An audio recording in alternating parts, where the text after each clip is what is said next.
Hey, boys and girls, weather report for, I don't know, July 23rd, 2021.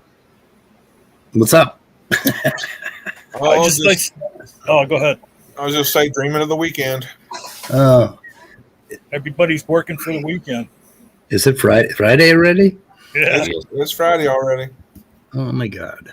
You know, I still can't. I want to say I still can't get over that little, like that thing that Brainbug made you is really cool, but that little thing you added at the end. Every time I see that, I'm like thinking, yeah, we're starting our PBS show right now. Yeah, that was Peter. The end part was Peter.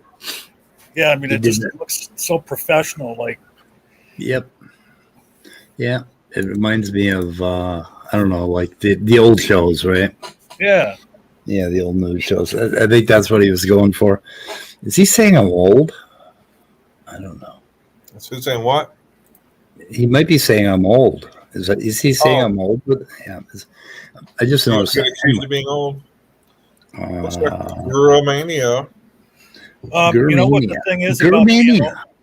Oh, you know what the thing is about growing old, though? It sure as hell beats the alternative.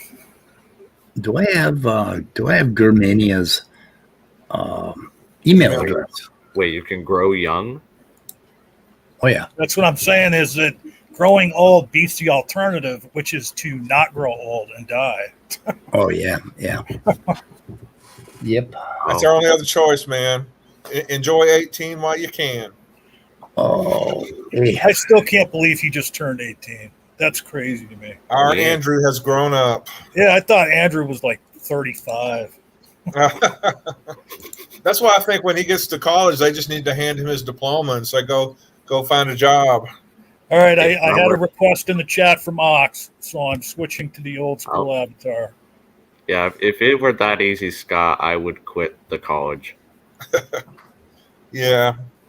If I'm gonna work for it, I'm gonna work for it. Well, we've been waiting for this day because now we can really get unhinged on this show.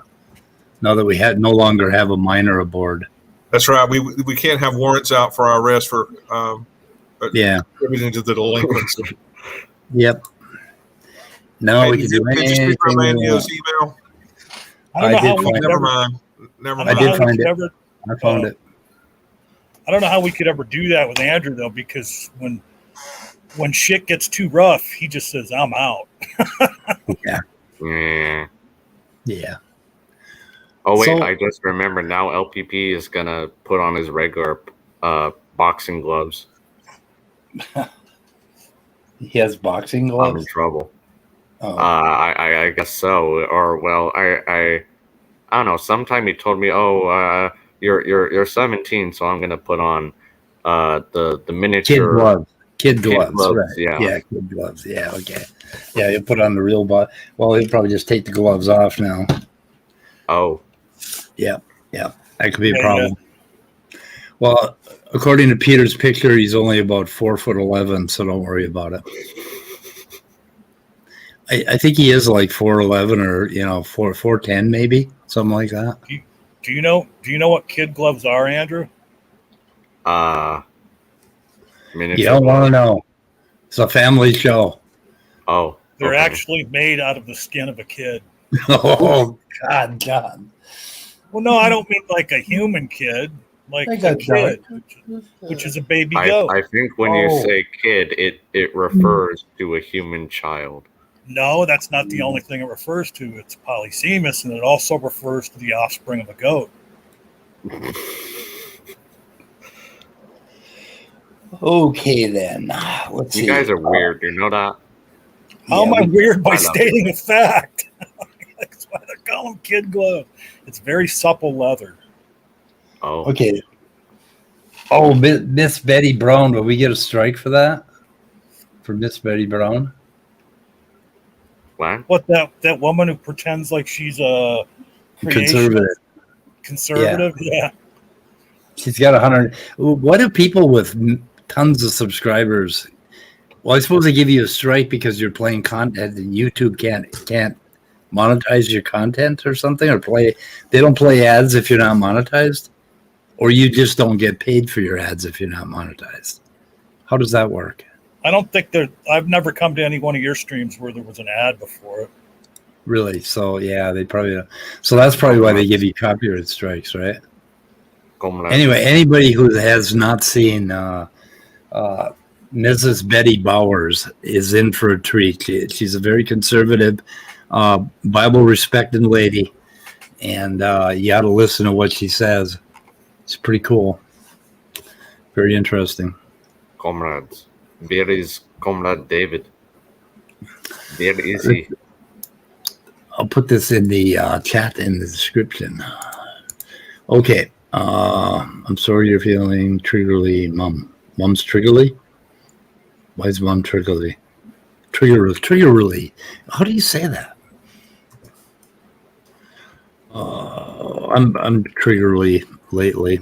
All week. I have been easy to trigger. Anyway.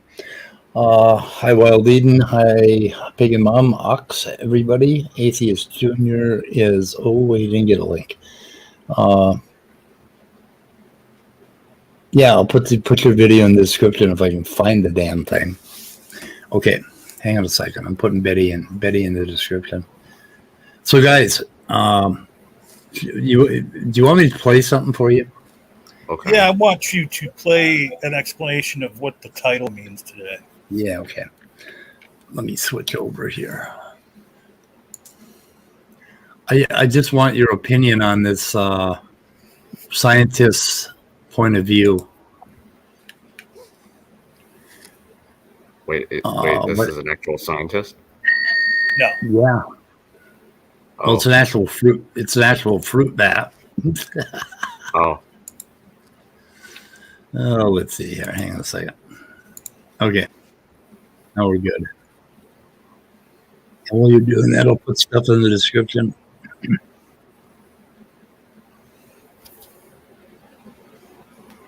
Where are we? Demolishing stated clearly. So we're doing that video again.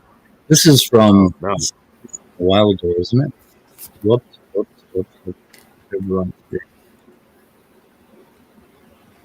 That's my favorite thing about this show, the production values. Production values are just absolutely great. That's why I really need to switch to OBS and get things set up in advance. It would be YouTube. And let's see. Okay. So we want to go to Fruit Bat 1. Anyway, I want you to listen to this scientist talk and just tell me what he's saying, if you can figure this out. Okay? Okay. Because I really want to know. All right. I had to stop there. Yes. That was just a whole lot there to deal with. Where do you want to start? Okay. So first he goes, what was it? He showed the little things and then he said, yes, they accumulate deleterious mutations, but sometimes viruses can be beneficial. What? He must mean over time, after they've been deactivated, they can become functional. That's what they believe anyway. No one's ever seen somebody bombarded by a virus or a viral load and been like, oh, awesome, I got a tan. You know, it's great. It's going to help me in the sun. What he's talking about is nonsense because it's not anything that they've actually observed. Nobody's ever seen anybody hit with a virus where something beneficial happened. He's invoking storytelling, something of the past where a virus became became dead and useless. And then they go, well, then there's enough of them. They compiled through time and then something beneficial became of it. But this, again, goes back to nonsense storytelling. So before I go on my rant, I'll let you go. Speaking of nonsense storytelling. So no one's ever seen a virus bombard somebody and something beneficial happened. So, and Standing for Truth also doubles down on this paper stuff. Let's see if I can find a copy. Lock and key. No, it's something else. Anyway, Standing for Truth is always saying, show me a paper where a mutation became beneficial. And it's like, so, okay, maybe I'd like to explain this to you guys. Mutations happen and nobody can see them, right? A flag doesn't pop up in your eyes saying mutation happened. You know, so how would a scientist measure that? Unless the only way to measure that is if you had some Drosophila fruit flies in your laboratory, right, and you were recording every single genome, and then you saw something mutate, and then you recorded every single genome like Lenski is doing, and Lenski has a paper where that happened, right? Where something beneficial happened as a result of a mutation. But he had, in order to do that, they had to run a laboratory experiment that's been going on for 30 years or something. I mean, since the 1980s, I think is when he started. So, I mean, this is so, and then they claim it's storytelling, right? It's storytelling that mutations cause, can lead to beneficial genes or whatever. But it's not exactly storytelling. It's things we know can happen. We know that. I'm sorry. We know that a mutation can change a protein, can change its conformation. So we know that a mutation could create a protein, going from one protein to another. In fact, we have examples of protein families like G-coupled G protein coupled receptors. Okay, GPCRs, I think it is. We have tons of examples where you can see that very few mutations change one family of proteins or one species of protein into another in a family of proteins. So we know what happens, right? We can see that by just comparing them, but you can't see it happening. No one can see it happening. Well, I mean, it's obvious just from the way he went off. He's talking about his fields during that whole time. He obviously didn't take any time and look online and research it, right, to see if he knew what he was talking about. And then when you talk about seeing mutations, you can see changes in populations over lengthy periods of time, by examining fossils and shit like that. And an accumulation of mutations can result in a change that you can see. But yeah, like you're saying, like if you have a mutation down at the cellular level, like you said, there's no like flag that goes off, and right. But right. I mean, that's what's basically happening when the thing he was saying that was nonsense, that viruses, that get embedded in the cell, and then they are acted upon by, the proteins or whatever is already there, and can be changed into something that is beneficial. Yeah, there's, and we have examples like for real short-legged dogs. Okay, they breed short-legged dogs. Dog breeders cannot see mutations happening. They get a set of dogs and they select for a feature, and they came out with these dogs with really short legs. Well, later on, they got the DNA from these dogs, and they found out that what happened is that the protein that repressed bone growth had another regulator that stopped it. And they found out that regulator had mutated and became non-functional. And it's so anyway, it failed to shut off the regulator, or let's say it failed to shut off the regulator that would have shut off the gene. Okay, so it was a not, or no, it ended up being a not, so that the bone growth quit early, and you ended up with short-legged dogs. And that was a mutation that could be considered beneficial to breeders who were growing their dogs for shorter legs. Anyway, there's an actual mutation there. It wasn't a epigenetic effect or anything like that. And now they would say, oh, that's all storytelling. Because well, I mean, like a mutation is defined by definition as just a difference in the sequence of DNA. right. And if I can comment on something, like this is something I also see in some of my discussions with Neff, where like he's asking, oh, show me a mutation that happened in the lab that created arms or something, or like those kinds of new quote unquote features, when in fact that's not how we discover these kinds of changes in embryology. In fact, I was kind of wondering about this question, so I did some research on it. And in fact, there's kind of a not a sequential procedure, but a general outline of a procedure that you do to find specific changes and correlate them between the DNA and the phenotype.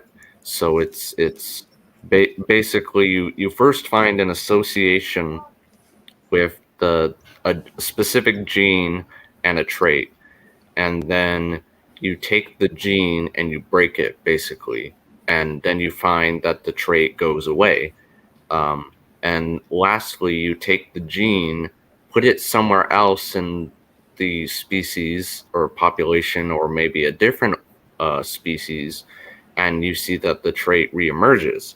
So that's kind of the general pattern where you can experiment with this and kind of use I mean, like sometimes, for example, you can use the fact that organisms sexually reproduce, and you can have them interbreed with one another, and kind of that's how you get these changes to take place. And it's also a reason why most of the changes that we know about, it turns out, are actually between closely related species evolutionarily, because we can have them interbreed and experiment with these traits, whereas for more distant species, we can't do that. And so it's much harder for more distantly related species to discover kind of the sort of changes creationists are looking for. So, Sorry, Andrew, just to ask you a quick question about Neffy there. So you're saying that, like, you've had a discussion with Neffy, and he has actually came out and asked you, show me a mutation in a lab experiment that grew an arm or something like that. He actually... Yeah. I mean, I don't think directly, but that's what his questions are implying, because he's asking, well, he always asks some kind of fundamental new biology or feature or something like that. And of course, that kind of implies an arm coming from nowhere or a wing coming from nowhere, when of course that's not what is really going on. It smacks of the creationists, you know, show me a dog that ever had a cat, you know, that kind of. Anyway, okay. And the second part of his diatribe, here's the part I was really interested in, I guess. And they go, oh my gosh, I can't believe that this has function. Well, you know, and that's why they're not even looking for it still. That's a secondary thing that they're doing. They're still looking at them as only viral. And when you're looking for evidence for one thing and you're ignoring everything else, you're going to find evidence for it. That's just the way things go. You're supposed to falsify your own conclusions. You're supposed to come out and say, let's see if this really holds up to scrutiny. Let's see if there's any functional things to this. And when you do that, you find, wow, that is pretty strange that it's absolutely necessary for the placenta to develop. So where did this come from? Okay, so if we use logic on this and we go backwards in time, that would mean that probably somewhere along the line, a fish got a virus, and that virus began to mutate and to change. And then all of a sudden, it hopped into one of the very first mammals, right, to ever exist. And then immediately in that mammal, it would have had to turn on a function that allowed the placenta to be a functional thing so that it can actually have young. That would have had to happen in the very first mammal. Are you kidding me? And then in the both of them, in the male and female, right? So we're talking about these. Wait a minute, males have placentas? Anyway, there's more, but I mean, is he? I don't know. He sounds manic, actually. yeah, and look at it. You got to watch SFT's expression. He's like, "Oh, Matt, shut up, Matt, shut up." This is like, please shut the fuck up. I got to tell you. Oh, go ahead. Sorry. Oh, I just wanted to say I like how we mentioned scrutiny and didn't mention the fact that evolution has withstood the test of time and immense scrutiny, whereas creationism hasn't. Right. Well, and there were so many things you said wrong there. It's hard to like remember. I know. All of them. Like, but yeah. Like the one thing he said, you're supposed to falsify your findings. Well, no, I mean, some findings can't be falsified. Like, yeah, your theory should be falsifiable. Yeah, but that doesn't mean you're going to falsify it necessarily. I mean, it could be falsifiable. Hey, gentlemen, can you guys hear me all right? I was having problems with my mic. It's pretty bad. It's bad? Yeah, well, it's kind of muffly. I'm not sure why. Yeah. It sounds like you didn't. That your head is in your pants and you forgot to unzip your pants before you started. Thank you very much, John. I appreciate that. That was so nice. Yeah. It actually sounds worse than that. That's worse than that. John was being polite. What the fuck? I don't know. My mic's all fucked up. I don't know what's wrong with it. I'm trying to check your mic settings and make sure you got the right. Make sure you're hooked up to the right mic.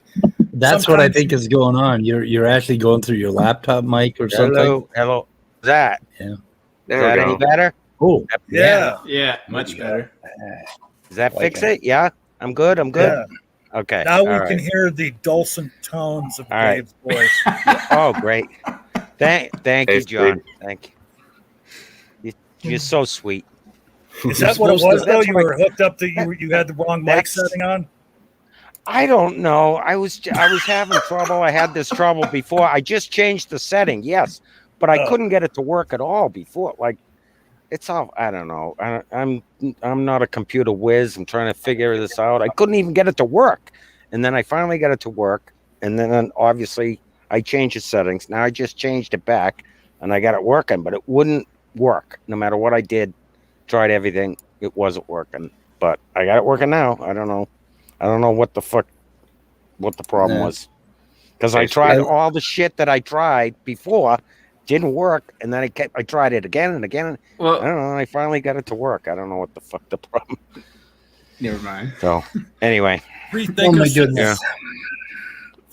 says they have a smartphone that spells dumb backwards. Or spells dumb words.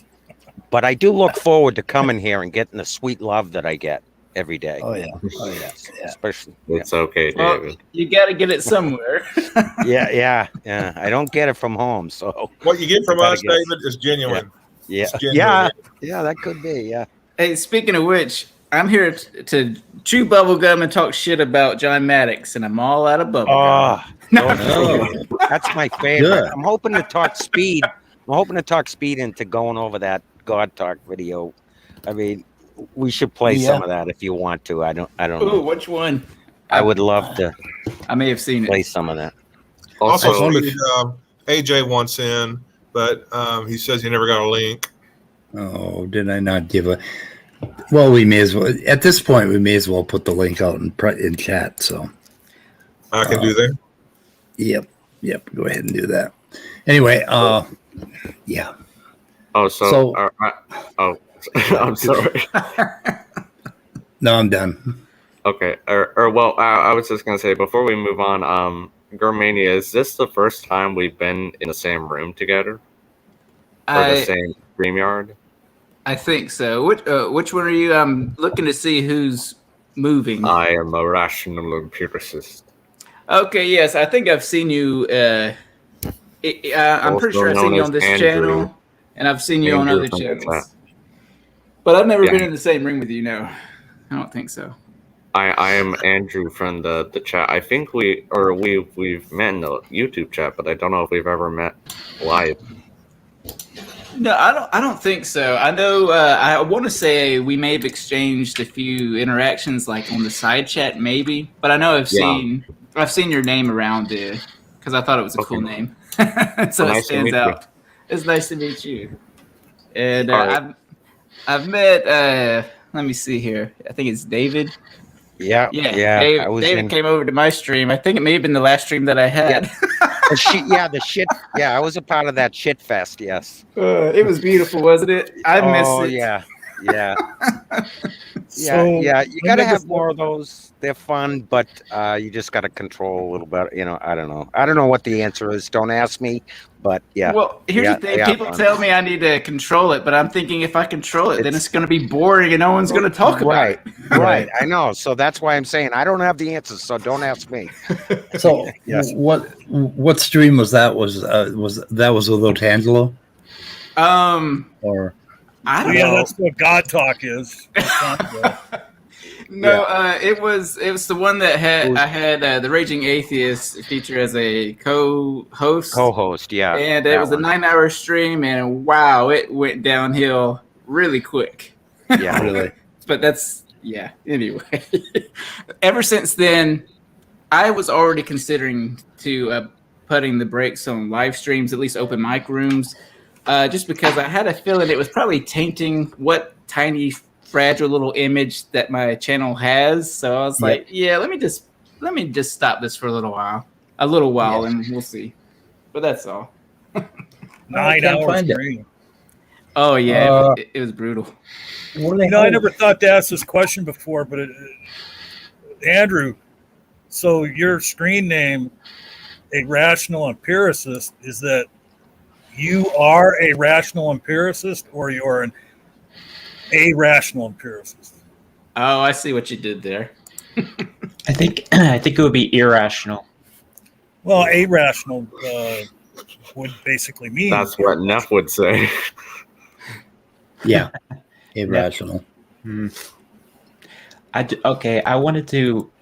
been waiting to come in here and say this for a long time, but Speed, if somebody is monetized on YouTube and they play copyrighted material during their video, a lot of times the copyright holder will monetize the video, and then the funds will go to them instead of the creator. Okay. So how do they feel about, Betty Bauer is obviously monetized.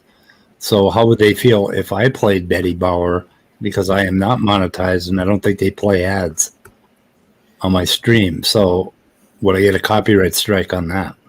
There's a difference between monetization and copyright violations. Like my channel's not monetized because I don't have 1,000 subs yet. I only have 400. Right. But am I echoing?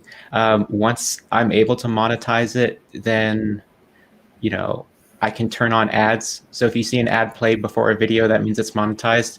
Yep. And a video can get demonetized for more reasons than just a copyright claim. Like if you have inappropriate material in the video, they can make it so the video just makes no money. Can I ask a question about that though? So yeah, it's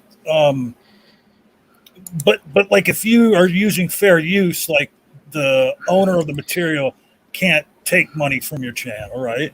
If you're just showing parts of it and stopping and commenting on it and everything, they can't monetize the video and then make money off your channel, can they? The problem with YouTube's copyright claim system is that it shoot first and ask questions later. So the person who makes the claim, they can be doing it totally maliciously, but you're the one who has to prove. It's like it's guilty until proven innocent.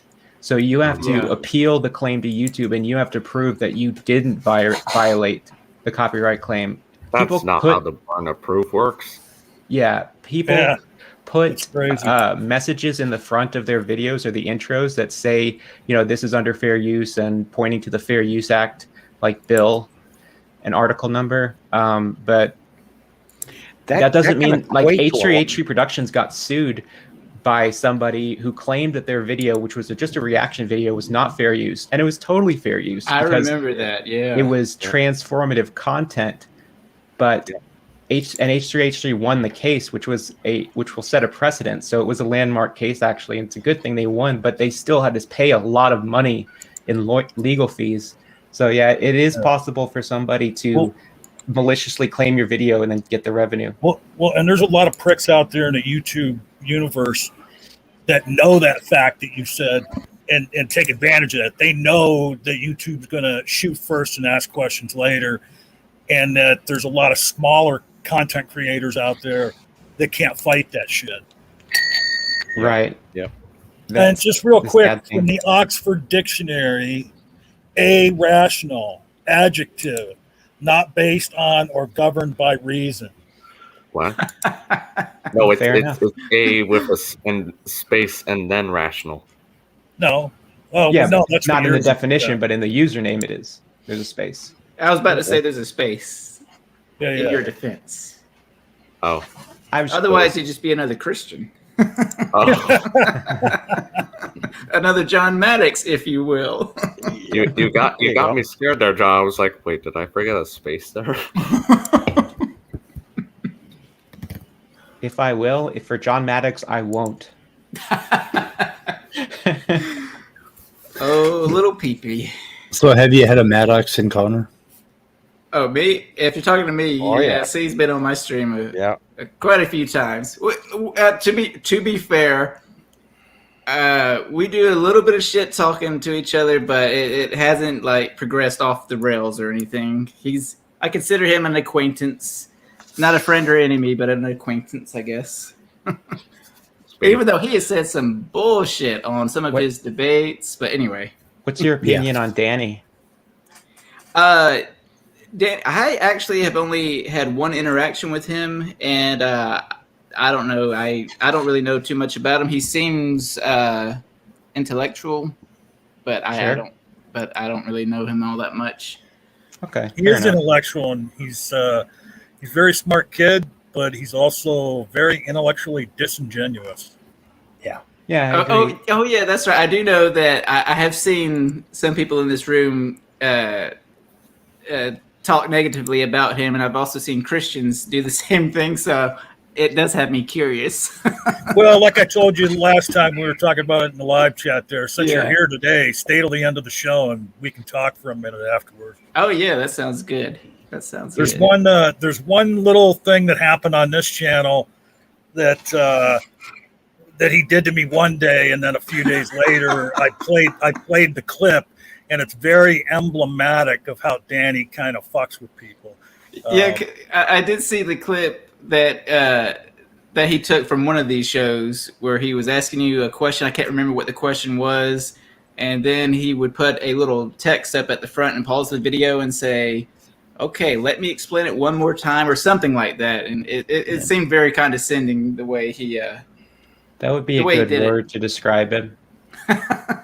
So but to be fair, I have no idea. Like I think I commented on the video, or maybe it was in the side chat of whatever stream was going on that day, that I would probably have to see at least 10 minutes leading up and 5 minutes after the clip ended, so I would have context.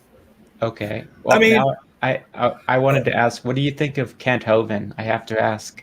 Oh God, I cannot stand Kent Hovind. I to be honest, I grew up as a young Earth Pentecostal. Dinosaurs live with man, and evolution's all BS. And Kent Hovind's the greatest Christian ever. So I'm very familiar with him, but oh God, I can't stand him. I can't even listen to him just to laugh at him anymore. He just gets under my skin. Well, you should check out my videos then. I highly think you'll enjoy them.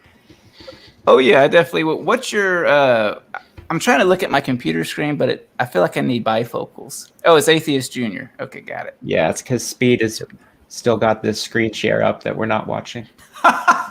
Praise does the same damn thing on his channel, he'll have something highlighted, and then a discussion will happen for like 2 hours, and nobody can see what's going on. Who's talking?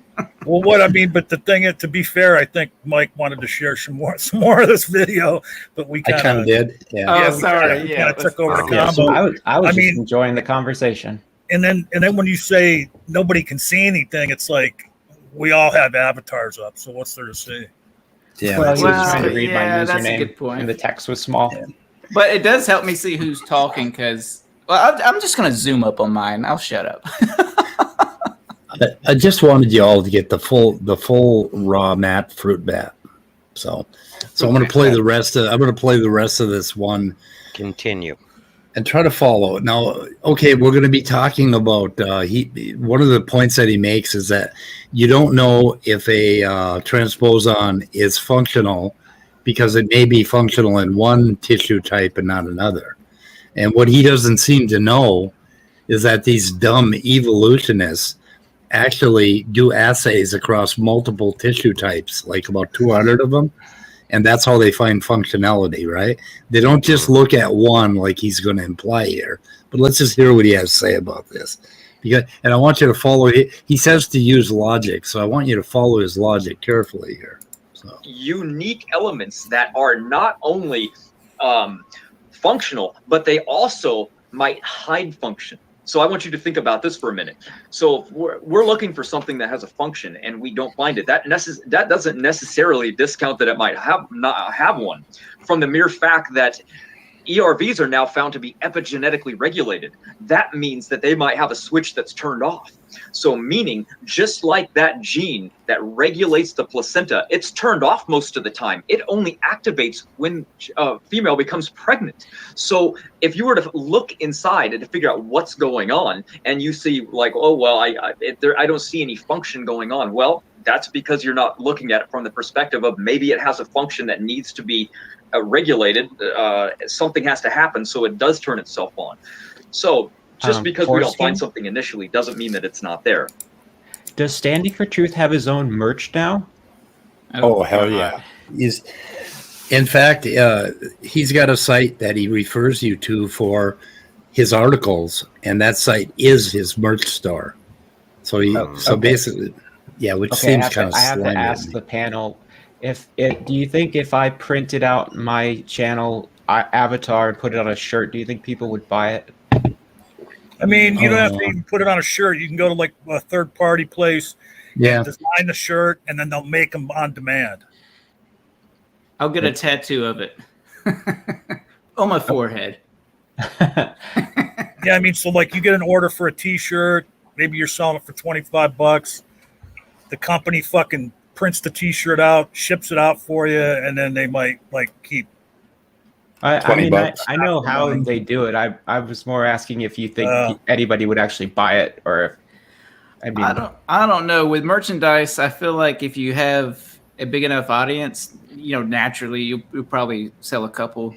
I have about 423 subscribers right now, and about 230 Twitter followers. I do have to say, AJ, I wouldn't buy it unless you gave me a really big discount. So yeah, you just give it to him. I'm sure I could give you a code you could use. Enter checkout. You could definitely dip your toe in the water and just try it, like they said, do a third party and just see if it sells. I designed the logo myself. Oh, that's really cool. Oh, let me zoom up Peter again. made it kind of snazzied it up and made it more metallic. Oh, it's a gun and a cross. Yeah, that's pretty cool, guys. Oh, I never noticed that was a gun before. Yeah, it's kind of veggie. I feel like. Oh, I'm sorry. I like it. No, go ahead. I think that would sell well. You know what would make it perfect is if like Kent Hovind was holding it with the barrel in his mouth. Oh, do you know what you want to add to that, AJ? Print out on the bottom, Texas motherfuckers. And then below that, come get some. Come take it.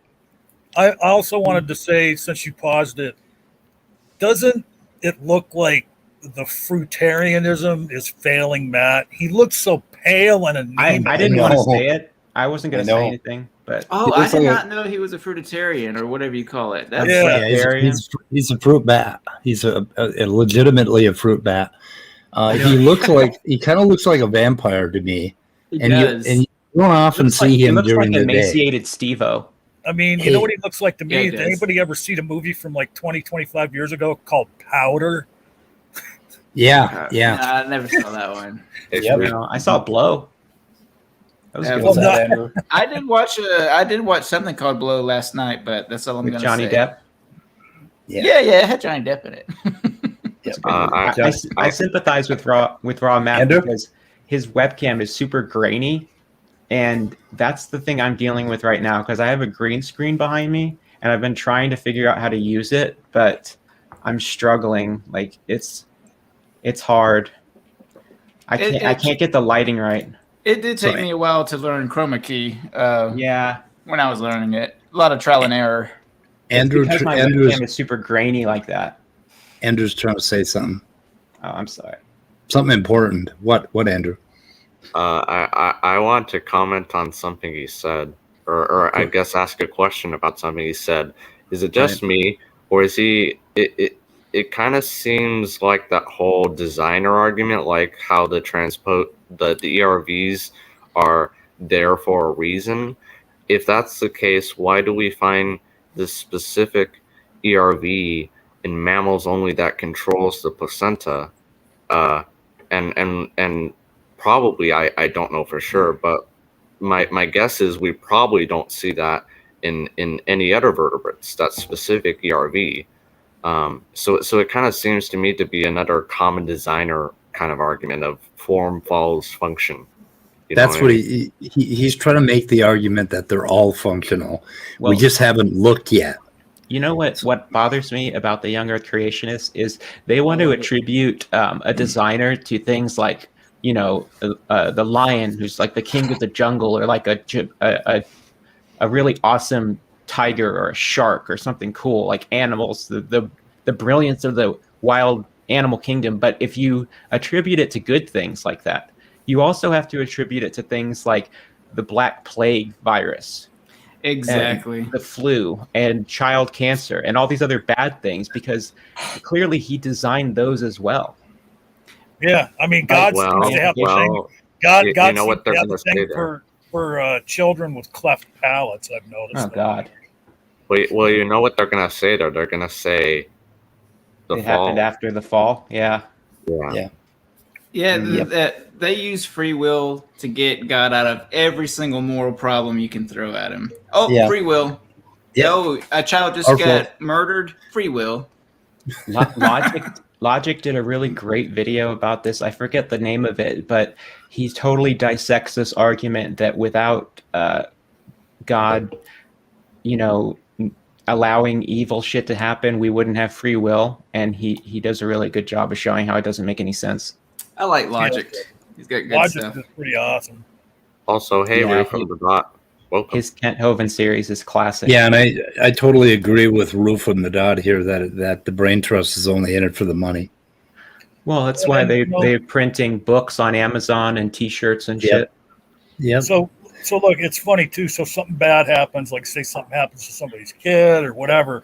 Somebody gets a cancer, and then they pray to God, and it's just so ironic because wait a minute, I thought God had a plan. So if you've got cancer, that was part of God's plan. So now you're praying to him to not do it, Right. So then there's no free will in it because it's God's will overtaking man's will.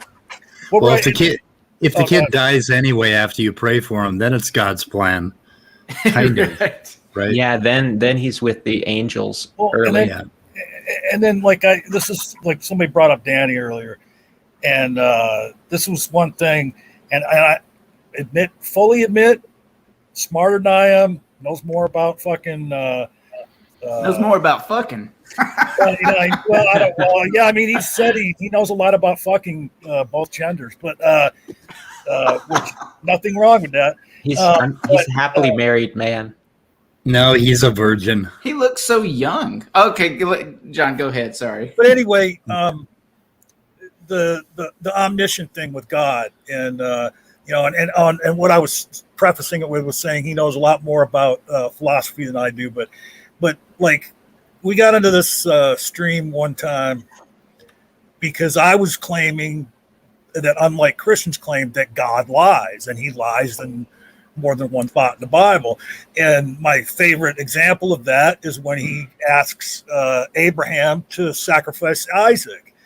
And because God is omniscient, God knew when he asked Abraham to sacrifice Isaac that he wasn't going to have Abraham go through with it, because he knows past, present, and future. So that's the definition of a lie. He made a false statement knowing that it was false. You know, you can make a false statement that's not a lie. You can just be ignorant, but God can't be ignorant of anything. You know, so my that's my defeater for free will. We can have the appearance of free will. We can have a feeling of we have free will. But if God exists and he knows past, present, future, he sees time all in one piece, and he knows what's going to happen, then it is just the illusion of free will, because there's no thing we can do but what that God has foreseen will happen. Exactly. So that's free will. Yeah, I've said this before, that in my, because people have some sort of endless debates about free will, but in my opinion, as long as I have the illusion of free will, that's good enough for me, because I can't tell the difference. And by the way, this is the original version of the avatar that I designed, and then the upgraded version is the one Peter made for me. I'm just saying. Like, just gotta throw that out there. Yeah, that's cool. I like that. Hey, but no, like when it comes to foreknowledge, yes, say tomorrow I'm presented with either eating oatmeal or scrambled eggs, and I choose the oatmeal. Whatever I choose tomorrow, if God is real and it's the Christian God, then he knows what choice I'm going to make before tomorrow comes. Therefore, I can't do anything he didn't already know. So technically, in that strict regard, I have no free will, just the illusion of it, like you alluded to. Well, in that example with Abraham sacrificing Isaac, I kept bringing up God's omniscience. And Danny's like ripping me apart. What does his omniscience have to do? Omniscience has nothing to do with this discussion. And I'm like, what do you mean it doesn't have anything to do with this discussion? It's talking about what God knows. Right. And if you knowingly make a false statement, that's defined as a lie. That's a good point. Really. I've not thought of that before, because there are scriptures, I'd have to find them, that explicitly say that either God told them lies or God sent an angel to lie to people. I can't remember. I think it's in Ezekiel, maybe. And it also says he sends confusion to mislead people. I thought God is not the author of confusion, though. Oh, yeah. Yeah, he sent out like a lying or deceiving spirit. That's what it was. And on top of language. To add to that, he also confused people's language with the Tower of Babel, which is also confusing people, because he did it explicitly to confuse people. So there's plenty of him confusing people in the Bible. I don't. If you want to hear something confusing, I don't know if you guys have ever watched Skylar Fiction. Oh yeah, I like him. Oh yeah, he's awesome. I saw him. He talks to precepts a lot, and I saw him tell a riddle to one of them that really kind of blew my mind one time. I think I'm going to get this right, but somebody asked him, like, how do you know? Or like, do you know one thing that is true that you can prove to be true? And he said something like, well, I know that I'm not your God, because if I was your God, then I wouldn't be able to lie, and you would know that I wasn't lying right now, or something like that. Okay. I can't. I don't know if that makes sense, but he said something like that. And I saw what you're talking about, and I'm trying to remember the exact wording too. Yeah, you know what I'm talking about. Yeah, I know what you're talking about. Yeah. And I was By the way, really good. Linked in the top of the description is, I think we got 3 things from Myth Vision. One is upcoming, but one of them was the Dead Sea Scrolls. And there's like all the things that they don't tell you about the Dead Sea Scrolls. And one of them was really interesting in that it indicated that they, rather than the sons of Israel, some line read the sons of gods. And it seemed like there was a lot of pluralism going on, multiple gods in the Old Testament, and it got rewritten. Well, have you ever heard about the Gospel of Judas? Yeah. I have. That's really interesting. Is that the same? Oh, I'm sorry. Go ahead. I was just going to say, there's also a Gospel of Thomas, and I think a Gospel of Nicodemus. There's just all sorts of Gospels out there. In the Gospel of Thomas, Jesus says, you must not be like women to enter the kingdom of heaven. I think it was the Gospel of Thomas. It was it just was completely sexist, wild, crazy shit, supposedly coming from Jesus. Sounds right. I'll have to find that's that fucking Jesus is Lord on Richard. Kenny, I always forget his last name, but the Christian who's got the really huge red beard, and anybody know who I'm talking about? Oh, is it Randall something? Richard Madsen. Yes, Richard Madsen. Yeah. He has like this Demolishing Doctrine is the name of his channel. And Jill came on there one time shortly after we had gotten into it about something, and where he wouldn't shut up. I think it might have been on Skylar's channel. And then we were on Richard Madsen's channel. So what I did is I just started talking, and then I wouldn't stop talking. And then he's like, well, wait a minute, can I say something? And I'm like, yeah, sure, when I'm done. And so I just kept talking. And then he was just getting, trying to, he was acting like he was all cool and shit, but he was pissed off. And then so all of a sudden he said, man, dude, are you ever going to shut up? You sound just like a woman.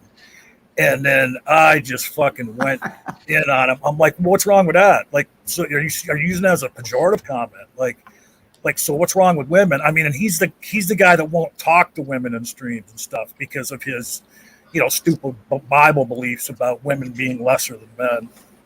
I just found the verse. Okay, this is in the Gospel of Thomas. Simon Peter said to him, "Let Mary leave us, for women are not worthy of life." Jesus said, "I myself shall lead her in order to make her male, so that she too may become a living spirit, resembling you males. For every woman who will make herself male will enter into the kingdom of heaven." That sounds like a transitioning to me. I was thinking the same thing. It sounds like they're saying that being trans is okay in the Bible. Well, there's a reason that I feel like if you guys know about Mr. Batman and how he reacts to Amy Newman, I feel like the reason that somebody who's like a trans woman is so triggering to fundies like that is that it's somebody who is presenting as a woman, but they, were assigned male at birth. So the theist has to treat them like they're a male, but at the same time they look to them like they're a woman. So they're like, I want to be sexist to them, but I also have to act like it's not a woman, that it's a man, and it flips something in their brain and they just go haywire. So, hey, real quick, I don't know how many people are following the private chat, but we kind of have wrestled the control of the stream away from the channel owner Speed, and Andrew actually had some other topics that he had brought to talk about. I think maybe more on the science side of things. So we can go on to Andrew's topics.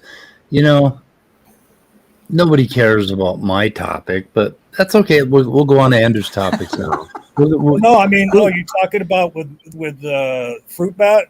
No, mind little old me. Just the owner of the channel. Yeah, just have fun, guys. You're the first one I mentioned, man. Like, what do you like? Don't be that way. Wait a minute. No, I'm being very accommodating here. No, go ahead, guys. Have fun. And anyway, if Andrew wants to go on to something else, we could do that. I don't want. No. It's just not a problem. I know where you fuckers live. Did you put my video in the description, Speed? No, I haven't found it. Will you please put it in chat again? I'll put the link again. Yeah, I'm maybe a bit we'll talk overwhelmed about it after Andrew does his. Yeah, topic. Andrew, do your thing, because it doesn't last long. So go ahead. Andrew. Hold on a second. We definitely have to get to some things that Matt said, but we're going to do it in another video. So because things have kind of you took it off the screen, so so if we weren't done with that, then let's finish that up. Yeah, let's do it. Oh no, we're done. We're done. We're going to do it on another stream, just me and Andrew and Scott probably. So, and anyway, now that's okay. Just we see how it is. Please watch the other stream. Yeah. So what did I do? What did I do? What'd you do? Yeah. I need some more. Okay, look, guys. I love all of you, but the problem is I love too many of you. And if we're gonna fucking get anywhere with a video, we have to have 3 people or less in a stream. That's it. No, I understand. I understand that completely. Exactly. So anyway, okay. So let's. This is the weather report, and this is supposed to be a shit show. So go for it. Do your best. I put the link in the private chat. Hey, I know a thing or two about doing shit shows. Yeah. So I couldn't find that 9-hour stream of yours. You have to Peter in that one. Go to my community post, and it's probably the 3rd post on the community tab. So can I ask a quick question to the group? Okay. Okay. Who was it that told Scott like 45 minutes ago or a half hour ago, you might as well just put the link in the chat in the middle of watching that video? So like, who was it who told you that, Scott? It was a guy who resembles a raccoon. Okay. Was it somebody over 60 who might have like really sharp memory, like really no short-term memory? It's no possible. Long-term memory. Yeah, it's possible. Yeah. Anyway. Possible. Well, it's just that I like you guys. Yeah. I don't want to. I mean, remember the conversation we had earlier today? I know. It's like, I don't want to be all like, God, you guys can't come in my stream. No, I don't want to be like that, So, except for the next fucking stream we do, any assholes are getting in. When you guys have, when you and Andrew and Scott have like a real serious thing to talk about, you should probably just make a video. Yeah, we probably should. That would be the thing to do, is just record it and edit the goddamn thing. And then you can even put it on as a premiere so that people can be in live. Yeah, and then you can't come in now, can you, motherfuckers? I mean, because when we first got here, and it was you, me, Scott, and Andrew. I thought that's what it was going to be. Nothing against anybody else, and far be it from me, because I have no control over this. Yeah, but Germania stopped in, and I thought, damn it, I want you on my show. No shit. Well, no, I appreciate it, because every time you do a stream, I'm always working. Yeah, and okay. Cool. I get home relatively early, and I saw that the stream was just starting, so I thought, okay, let me get a few things set up, then I'm there. Yep. Oh, by the way, Speed, I did post the link in the private chat to that stream I was referring to. Yeah, I did find it. Oh, okay. 9 hours and 10 minutes. Oh my God, it was fun. Yeah, we had a lot of good characters. Was Peter in that chat? I don't think so. No, I thought he said that he was in a 9-hour chat stream the other day. Hold on, no, I got that's a different one. I got to clear something up in chat. It was a separate 9-hour stream. Okay. Ox is going off the deep end. No, Ox, I was not saying Richard Madsen was a woman hater. I was talking about a Richard Madsen stream in which me and Jesus is Lord were in. Yeah, I was talking about Jill. Yep. Jill is the woman hater. He won't even talk to women in streams. Yeah. Holy shit! You had Will Kincaid in there with praise and Knock at the same time. I had praise, Will, Knock. I'm surprised your channel didn't get taken down. I can't believe you had Will Kincaid on this stream earlier this week, Speed. I was like, what the fuck? That did shock me, yeah. Me too. I kind of have a soft spot for Will Kincaid. I think he's only in it to make people laugh. And I've never seen him serious about anything. Evil. He's evil. And I've seen him go off. Like, yeah, he's evil. I would never let him watch my car or my kid. I mean, or my gun. like so, and like when you say you have a soft spot when it comes to thinking Will's a great guy, yeah, Well, you have a soft spot right in the middle of your head. Well, yeah, he's a great guy. Like if you met a great guy in an insane asylum and he got out, Well, I mean, you wouldn't really trust him, right? But So are you likening him to Brad Pitt from 12 Monkeys? Yeah, he's not That that was a handsome. good movie. Yeah. No, as far as Will Kincaid goes, personally, I have no issues with him. He does say a lot of stuff that that I'm like, nah, I don't think I'd say that. But overall, I have no beef with him. The thing is, he'll say it to anybody and against anything. He doesn't seem to have a position ever. Yeah, equal opportunist is what I'd probably call He it. is an equal opportunist maniac. And he's funny. I'm He's pretty sure funny. he did tell Yeah, Wild Eden to KYS, if you know what I mean. Yeah, I know. Like I did invite him on the stream before the one that turned into a huge dumpster fire, and so the next week he joined the 9-hour stream, and then his friend Kat joined the stream, and that's when things just went off the rails because Nock was saying some really crazy stuff, and the rest is 5 hours long. Wait a minute. The Ragey Atheist was saying crazy shit. Yeah, I have opinions about Knock, bro. I have lots of opinions. So, Germania, that stream I joined, right? I was on that stream. I was on that stream for like 3 hours. Yes. Right? Danny And was finally, there. and I was exhausted. And the reason why I jumped on that stream is I was waiting for Little Pee-Pee to come on. I know The whole time. Come on. And I finally was like, all right, I'm exhausted. I'm getting off. I get off, and like a half an hour later, maybe an hour later, he comes on. Oh no, yeah, he did come on. That's right. No, that may have been another stream, but yeah, he came on probably 2 hours after you left. Yeah. So just real quick, like, okay, this is where I stand on it. All right, and this isn't for everybody else. Got to make their own decision. You know, you guys, are all adults yourselves. But the reason that I say Will Kincaid is evil and I wouldn't want to interact with him again is threefold. One, he went after Knock without mercy, calling him a pedophile, saying that he was raping his child, essentially is what he was saying.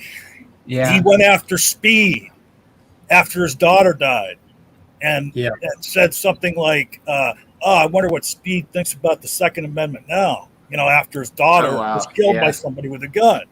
Thirdly, anybody that knows me, because I've talked about it a lot online, talking about the horrible thing I did 8 years ago when I drove drunk and took someone's life.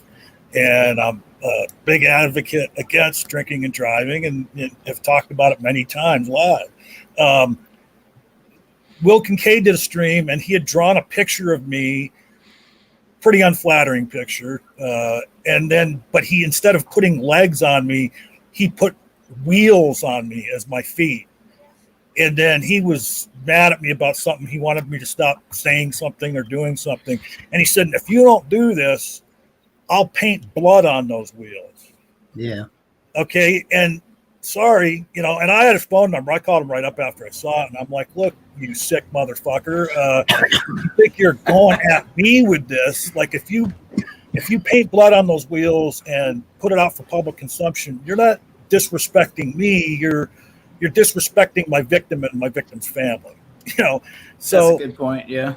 So those are the three big ones that got me. And I was friends with Will for a while through Knock, and it just amazes me. I don't want anything to do with them. The first two reasons involve other people, and then both of those other people interact with the people that he shat on. So that's what blows my mind. One thing I don't. I'm sorry. Go ahead, Speed. Yeah, he definitely tried to go for. He basically went for the bone marrow on me, and a lot of other people. But it's kind of like I think of him as like Richard Pryor if he'd lived to 100 and had dementia, and basically had, and you let him out in the street, and he thought he was doing stand up out in the street. He might like really say some nasty things. So I mean, I just think it's different. I think Will is up to something different that nobody should take seriously ever, even when he goes for your bone marrow. Well, and I mean, he really, he actually got me on that. When he said that. I mean, you can imagine how that hits, right? So, I mean, so I don't know. That's why it's so perplexing to me.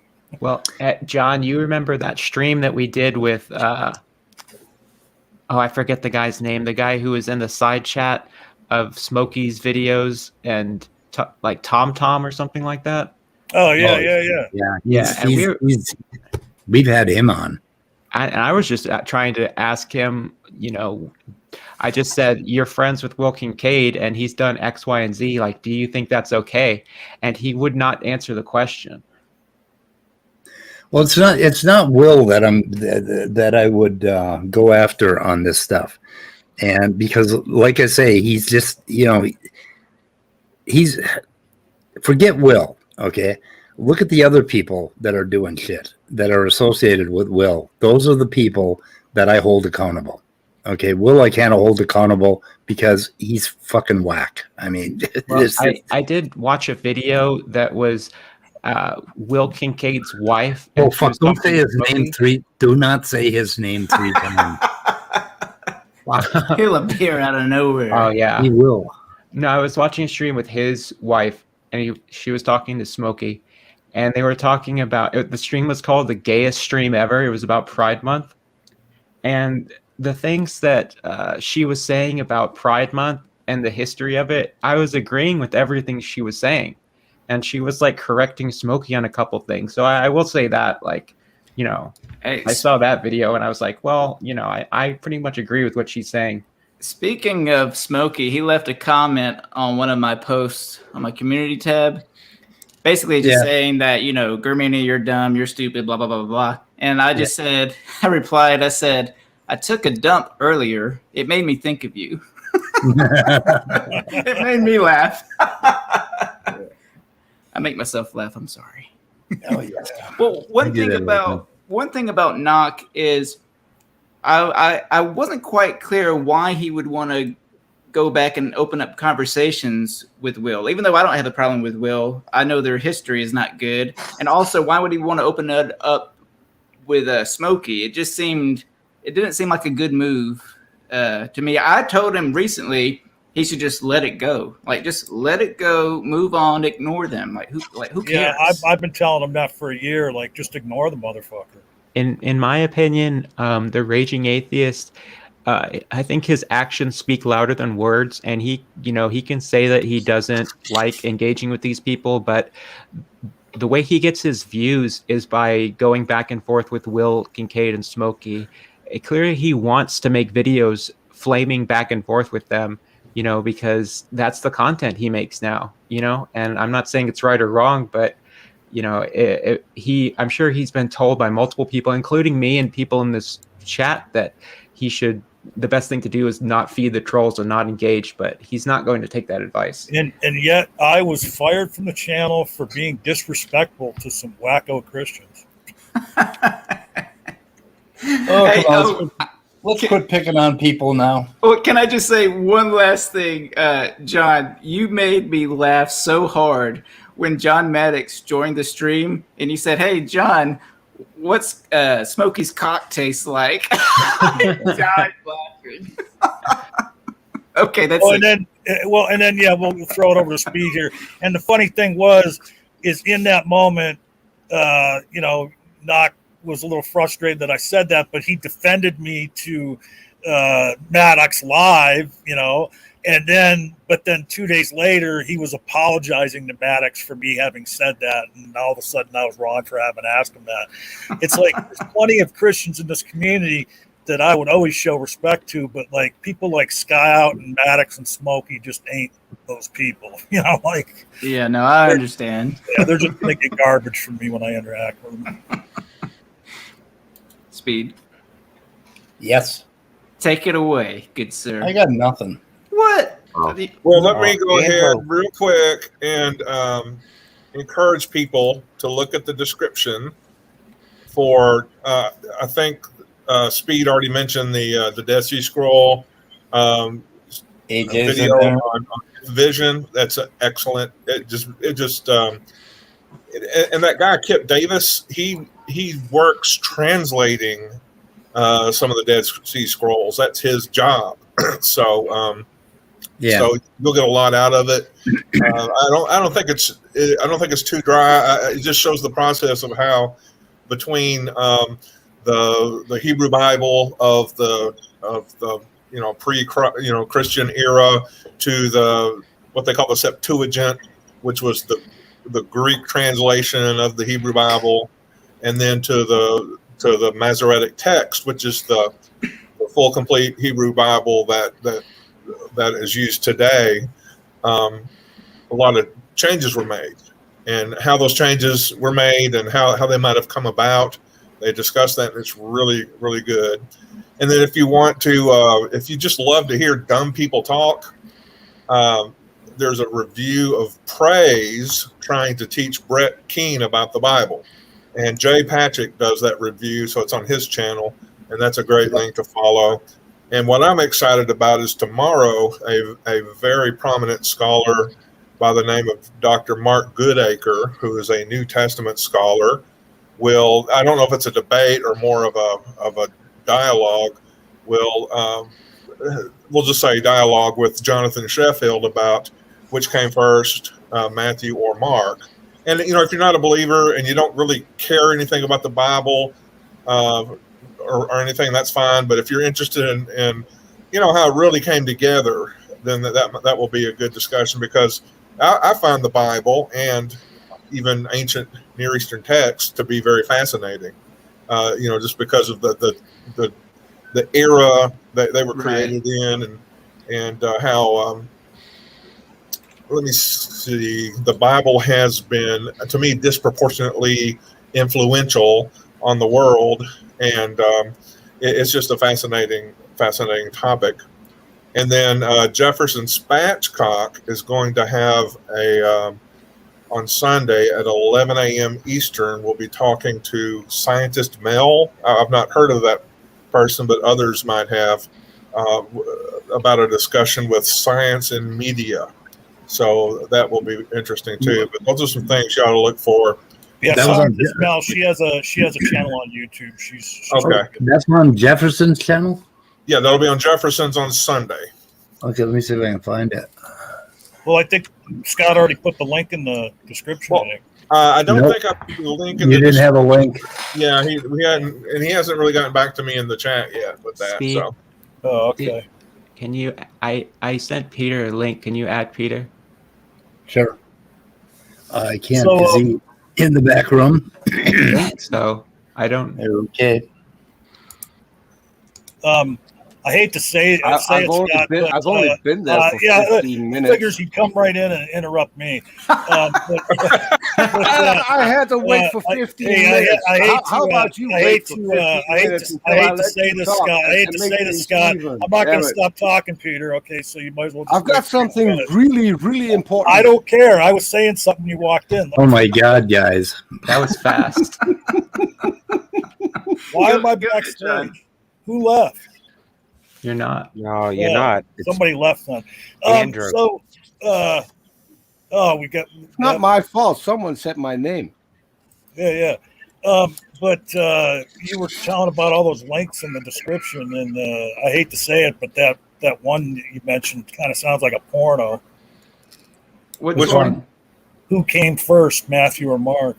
Oh, all right. Well, you'll find out on tomorrow if you watch. It depends on how good you watch. I watched something today, and no one has noticed. Not even the person who actually made the content, which is weird. What? Do what now? I watched the video, and even the person who made the video didn't notice. Who's that? Notice what? A guy called Atheist Junior.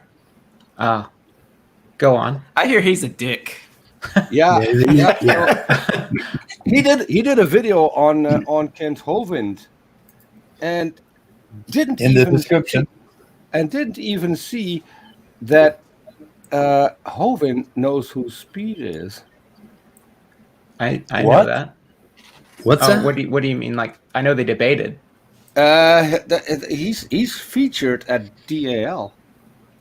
Who And is? in your video, Hovind pointed at that, and no one saw it.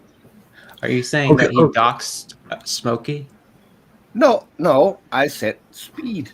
Oh, Hovind knows about me? Yeah. Uh-oh. Well, he mentioned a lot of people in that video. Did he really? Like, Yeah, wait, he mentioned Erica. Make me and- full screen, Speed. Oh, okay. I think I get it now. Okay. Now Ox is saying I sound just like Otangelo because I was telling Peter. Look at what he's pointing. Oh, speed of song? Oh, Or okay. Speed. What is this? I knew this was some elaborate pun. Oh Yeah. my god, this build up for this. What is this? What is this? Super sound satellite? What the fuck? What the fuck? Man, you got trolled hard. That's funny. Yeah, what the fuck is this shit? Apparently, you're a It looks science experiment at Dell. It looks Super pixelated sound. for me. The video. Super sound satellite toilets? Is that what he's talking Yeah, about? he uses 2 satellite dishes to let people communicate over a long distance. They stand in front of the dish and talking to the dish, and then on the other side of Dinosaur Adventureland, there's another dish, and people can hear you. Oh my god. Wow, I mean, this video is already up. I mean, it would be pretty easy to watch some of it, wouldn't it? I was thinking the same thing. Yeah, but don't watch it on AJ's channel because he's a dick. That's Kent Hovind. I thought it was that guy we were watching yesterday. He's going to try and catch the pterodactyl. By the way, Not quite. Close. by the way, John, your joke got stolen. What, my joke? What joke? Remember that we talked about John Pendleton's video yesterday? Right? Logic stole a joke you made. Oh, no, that's kind of... His video came out a couple of hours later. Yeah, I He can't exact imagine same- he actually stole it from me. I mean, he just probably thought of him. Well, I don't even know what joke you're talking about, but... And we missed something. I suspected a popular atheist of stealing one of my jokes and then posting it on Twitter, but I don't know if he did it or not. And I like the person, so I don't want to accuse them. Now that's cryptic. Well, I mean, it's just like people come up with the same idea. Well, I had a tweet where I took a screenshot of Kent Hovind looking at his monitor, and on the monitor it showed a video of Kent Hovind looking back at the monitor. So it had Kent Hovind 3 times on the picture, and I captioned it Hovindception. I made that one of my YouTube thumbnails, and then I saw somebody posted a tweet version of that, of a similar picture with Hovindception as the caption. I don't know if the person stole it from me or just thought of it. It seems like a common thing to think of, since we both saw the same thing. Well, you know? like I used to when I was on Twitter, like if I like tweeted something and then somebody retweeted it with with their own statement or whatever, then I would retweet their retweet and I would title it Tweetception. Hey, I've got a question about Kent Hovind's super sound satellite. How does it compare to Futurama's Smelloscope? Well, it's actually 2 satellites. I don't think it's that good. Peter, is that really the name of a town? Yeah. It looks like Peter's, Close Peter's in to a dark me. place. Close Looks to like me. looks like Peter's in a dark place there. It's just above enter. I like how there's a pole aiming right under it. I think Randolph might remember this because we went over the map. I showed Randolph. I do remember. Yep. Yeah. And it's not even the worst name there. Oh yeah. That I remember that too. I'm thinking, yeah, you're in a dark place right now. What other names are there? I'm curious. I know there's a town in London called Penistone. We've got a place in Canada called Dildo. That might be where Smokey's from. Is there really a Blue Balls, Pennsylvania? Yeah. Well, There's Johnny a Addicts. Hershey, Pennsylvania, with the Hershey Highway. we've got a town called Sexbeerum. Wow. There's also Intercourse, PA, Yep. where you can go get those blue balls fixed. Tell that to John Maddox. It's not a fast process, though. I understand, John. John Maddox, I can't even count to 6. Might have to visit a couple of times. Oh, wait. But 6 is not a number. 666 is a number. No, 6 is not a number. What is it? A 6 is intercourse in New Zealand. Oh. Ask Gavin. With a sheep.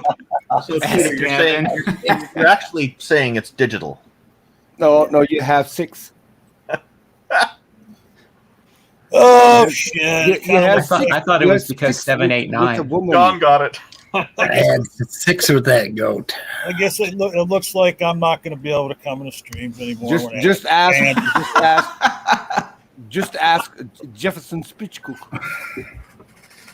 All you guys are banned. You know what? This stream was going great until I joined. Oh, No. I take full credit for that. I ruin all speed streams. That's why I never get a link.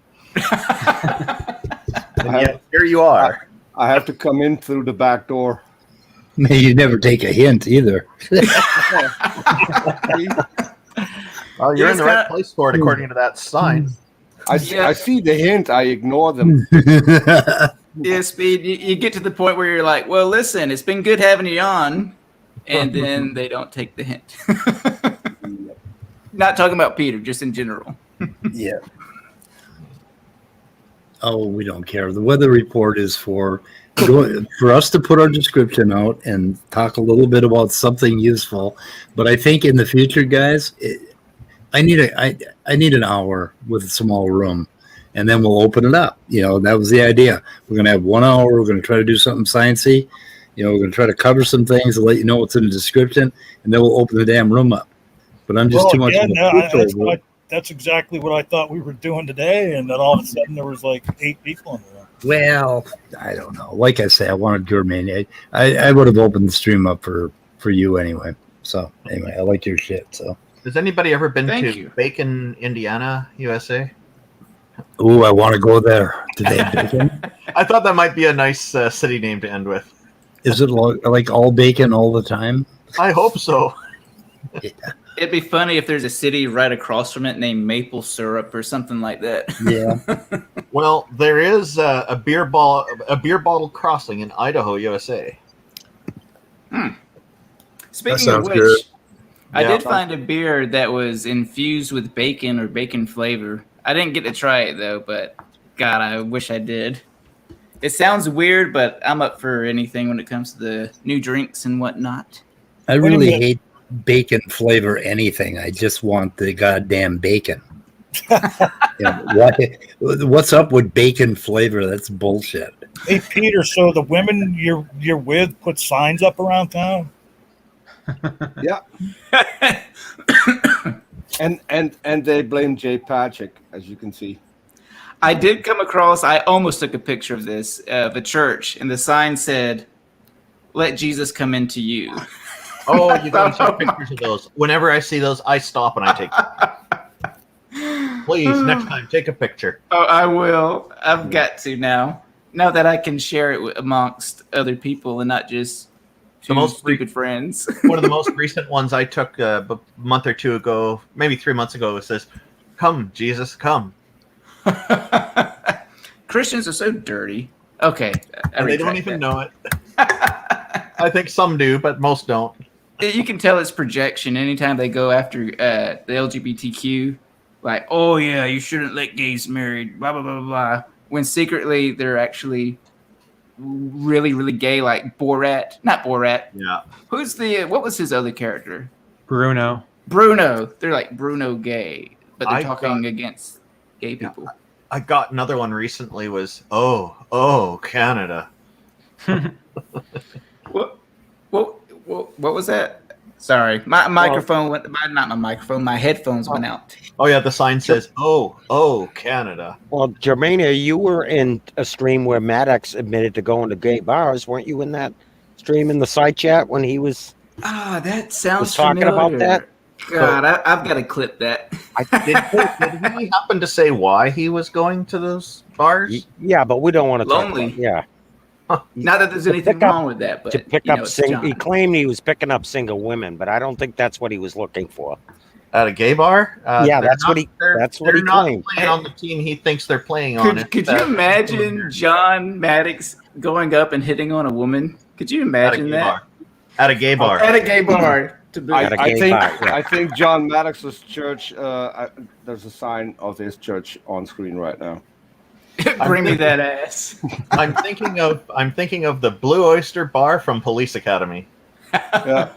Blue Oyster Cult. I think I found out why John Maddox is building a house in his truck. He's probably traveling to go see this. I thought, didn't he get in a car accident? Yeah, he did. He did get into an accident. I think the road or bridge, something gave way and something happened. Lord, we just want to thank you. Are they trying to road imitate gave way. William Shatner there? It does look like it now that you mention it. I did put in a request to ask John Maddox to put a satellite dish on his new house on 4 wheels, because he hasn't been doing any live streams lately. So I did ask him that in the comments. Yeah, I think he's been in the process of moving. Sorry, go ahead. The accident, do we know how that happened? Did Jesus take the wheel or something? Jesus took the wheel into a ditch. Yeah, that always ends well. Yeah, I saw a report recently of a woman who tried that. That didn't end well either. She rammed a couple of cars. She floored it and said, "If God is protecting me, nothing will happen." Apparently, God had a day off. Yeah, well, Satan was just pushing that semi truck right into it. see, if John Maddox, if he gets hurt, he has to go to the logical probable hospital. In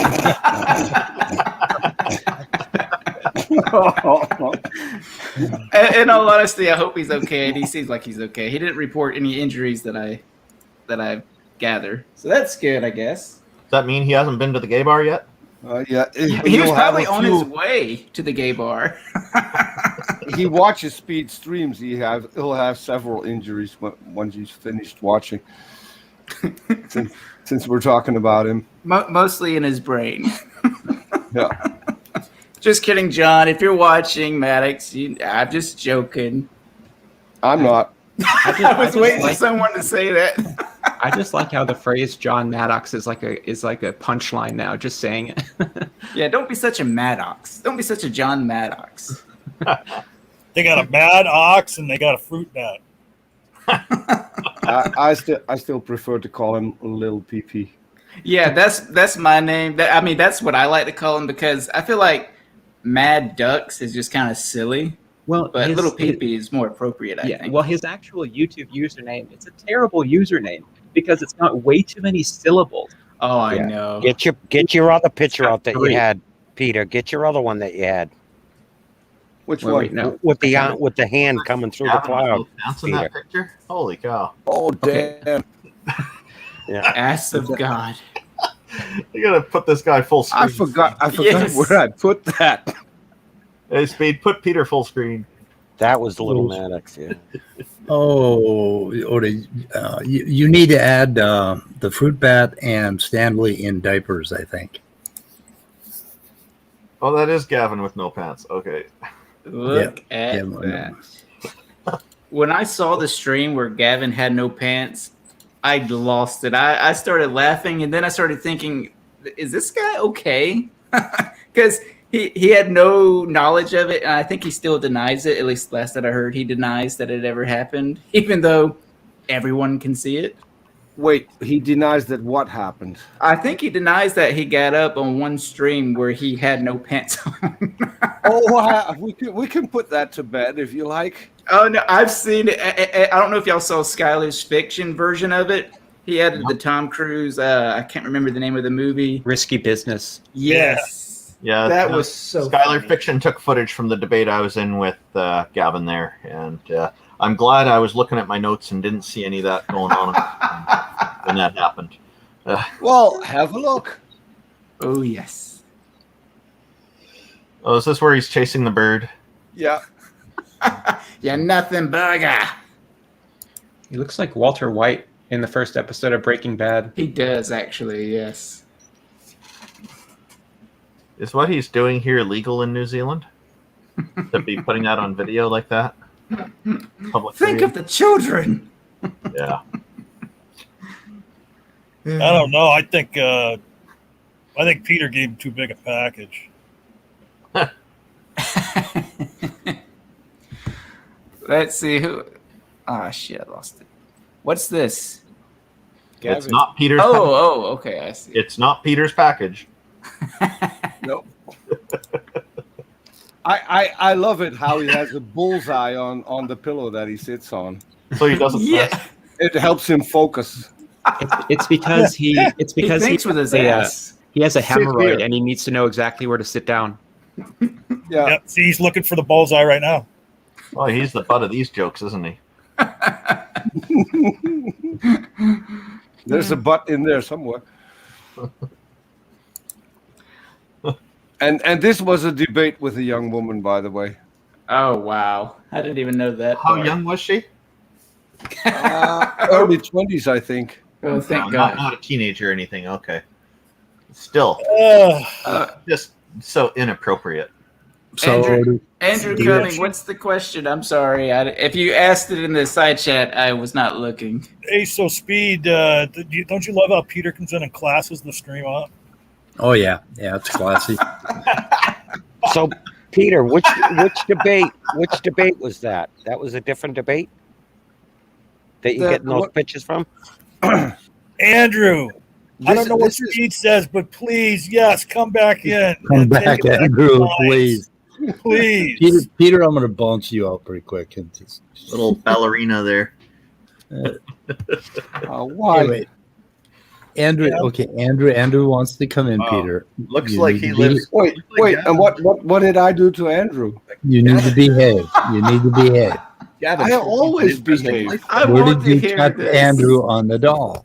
Where did you touch Andrew on the doll? I don't remember having a run-in with Andrew ever. You No, always didn't. No, behave. nobody's saying you had a run in with him. No, I don't think so. Or did Anyway. you?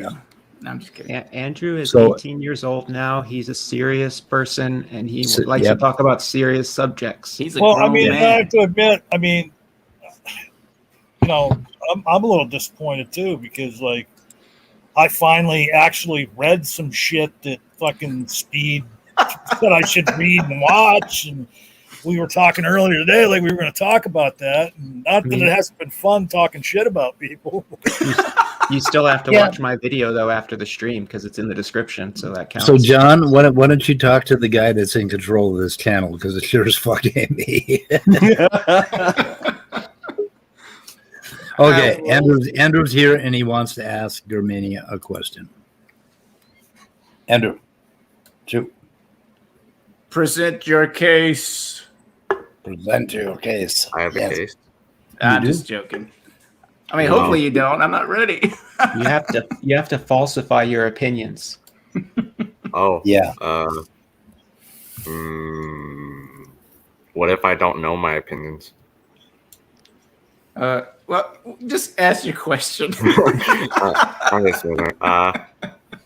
So this is actually a genuine question I had for you, based on kind of a similar question I asked Smokey and his accomplices last night. It's about Big Bang cosmology and what may have happened before, if anything. So me personally, I don't think that a literal emergence from nothingness or a quantum vacuum kind of makes sense to me. That's just my opinion. So I was wondering what your thoughts were on that. What, if anything, may have come before what we call time zero, and what are your thoughts on the proposed models that might explain that, like cosmic inflation and cyclic cosmology? That's a long question. I know that is a heavy question. Now, as far as what happened prior to the Big Bang, if we can even ask it that way, right. I don't really know if we can ask it that way. I don't know. Like, I don't think that scientists are saying, and I'm not saying that you're saying this, I don't think they're saying that the universe came out of nothing. There was always something, energy or what have you. But what started time and space to expand via the Big Bang? Yeah, I don't know. It's a fascinating question, and it's one that I've been wondering about myself. Right. Well, I mean, I guess my question was because I personally don't really. I mean, there's no evidence at this point, so what I say is just conjecture. But I kind of lean towards models, particularly cyclical ones, where there is no actual beginning. And so I want to hear which kind of speculative models you, I guess, favor intuitively, I guess, if that makes sense. Well, I do think, and again, this is just opinions here for me. I do think that I don't know what theory it is, but where Big Bangs are constantly happening, maybe it's M theory, I'm not sure, where we're in a universe that's located in just this vast thing, I guess. Like the multiverse? You're right, like a multiverse where Big Bangs are happening all the time and with their own laws of physics and whatnot. I think that sounds, to me, it makes it so confusing that it makes me think, well, that's probably right, because every time we answer a question in science, it seems to bring up more questions and they sound more complicated. Like, for example, we thought the Earth was flat, and some idiots still do. And then we realized, no, it's round. And then we thought that the Earth was in the center of the universe and that the sun revolved around the Earth. And then we found out that's not true. And then we find out that the universe, the one that we live in, is 13 some odd billion years. And then we find out, well, maybe there's actually other universes that have started and collapsed in a similar way. So it's hard for me to answer. Yeah, can I respond to that? Let me respond. Okay. There's for one thing, you can't at that level you can't say located in, because we're outside of space, and you can't say it happened before because we're outside of time.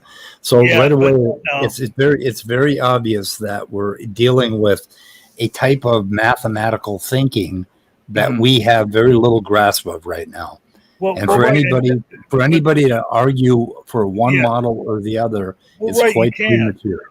You can't, but I got to balk at what you're saying, okay? Because a lot of what Germania said is what I think about it, and like Andrew was saying, it's all speculation because but the idea, I've always thought it was wrong to say time began, at the Big Bang when the inflation started. Time began in this universe at that point, okay? But to say that outside of this universe, there's no concept of time, there's not another realm, or there's not couldn't be a multiverse where there is, as Germania said, different rules of physics, different concept of time, and that, it's almost like intuitive. There had to be something before, and that singularity that became the Big Bang came from some other, for lack of a better term, realm or another universe. I mean, that makes the most sense to me. I don't know if I'm right, but you have to leave all intuition behind at this point, and you're dealing with pure mathematics, and it's going to start with basically our particle theories and what we find out about that. and you have to abandon intuition entirely. And for anybody, for all of these lame arguments against the Big Bang and all that stuff, we just don't fucking know. And I have very little patience with the apologists and their arguments against all this stuff, because they don't even know what the hell they're talking about. Yeah. Well, I think one thing that he said was that that they developed, like we developed a theory that told us that the heliocentric theory, we got that right. And then, you know, the Earth wasn't flat. And now we know how old the universe is. And now science is onto the multiverse. Well, it's not really like that. Like the accepted theory is that we live in a universe that's 13 whatever billion years old. The multiverse theory is something that's more it's not necessarily known that it's actually true, but the way that scientists work with it is if you assume that a multiverse does exist, then you can do all of these mathematical things that you couldn't do in our normal universe model. So that's one way they use it, but I don't think they believe that the universe is actually, or that we know that there's a multiverse. Right. I would agree. And because of what you're saying too, that's why I get irritated when they say multiverse theory, because it's not a scientific theory; it's a hypothesis that they found that they found some use for mathematically, like you said. So, but it's Andrew, you may know this better than I do, but inflationary theory, the mathematics lead to a multiverse, right? That's a part of the mathematics that has led to that, right? Right. That's my understanding of it. There are. I don't think all models of inflation, because there are a bit of different types of inflation at this point, but generally, once you add quantum effects to inflation, in particular the uncertainty principle, the uncertainty into it, inflation basically works like this. Okay, you have this particular state, and what was once the inflation field decays into a different field that gives rise to the matter and energy we see today. However, if the rules of quantum mechanics do apply at that point, then it's virtually impossible for every bit of space in our universe to decay in that way, because there's a chance that single regions of space will start tunneling back into that inflation state, and so we'll keep inflating indefinitely, even though certain pockets stop inflating, and that's basically what's called eternal inflation, as I understand it. Does that kind of help? Yeah. I know, like the original one was Alan Guth's theory, right? And then there's been theories built on top of that, or a part of that, right? Yeah. And a similar thing you have in quantum mechanics is the many worlds idea. That's different than a multiverse, but it's kind of similar. Yeah, it's superficially similar. Yeah, and what's again, what's the one where they say that it inflates and then the big crunch and then it inflates again? Well, when we discovered that the universe had inflated from a smaller point, if you think logically, there's only three ways that can end. Either the expansion is fast enough to where the universe keeps expanding basically forever, or it's not fast enough and the universe big bangs and then starts to implode back in on itself. That's a big crunch. And then you have the opposite of that, where it just expands infinitely. And I think there's a third option, but I can't think of it right now. Well, actually, it's like a big stretch. And I just wanted to say everything that I said as far as this subject is concerned. Like I ultimately, obviously, I don't know what the answer is, right? Nor do I know even how to phrase the question. But yes, but that's just my 2 cents on it. Yeah, or what I wanted to say earlier was I think we can all agree that all we know at this point is our observable universe, or some people call it our observable bubble or patch or anything like that. But our observable universe definitely did have a beginning, in the sense that we can only go back so far. But whether the larger extent of reality or universe or multiverse, however you want to call it, had a beginning is more up for grabs at this point. Yeah, I would agree. Yeah. Yeah, sometimes when I think about the expanse of the universe and how big it really is, it's hard to wrap my head around. So it's easier for me to just sort of think about the observable universe because, like, that's big enough. That's already on a cosmic scale farther than we'll ever be able to travel in a million years. I mean, do you ever consider, though, too, when you think of that, how you compare to that size of the universe? But if you think about that too long, you can really start feeling pretty insignificant. I think I heard once where if the solar system or the sun or the solar system were the size of a quarter, the Milky Way would be roughly the size of the United States. And then consider the fact that there are billions of those of even larger galaxies, if not the same size, that are out there in our observable universe alone. So, well, I saw a Key and Peele sketch that was kind of like this. I think it was like Albert Einstein or some famous scientist was like late for dinner with his wife and she's all mad at him. And then he basically tells her like, well, the universe is like 14 billion years old anyway. Does it really matter? Like, so Andrew, Alan Guth's theory, right? His was the original inflationary theory. And I know part of his theory is he says that if you look at the universe, what we live in today, the universe that we observe is equivalent to like a grain of salt or whatever, a grain of sand, as compared to what's actually out there. That's kind of how his theory actually expands. So what we are calling it, and a lot of people or a lot of scientists, okay, we observe it. Then you look at, you're looking out at 92 billion light years across, right? Because it's what we can see and all that. So that's kind of like what we have observed. But that's technically like the size of a grain of sand.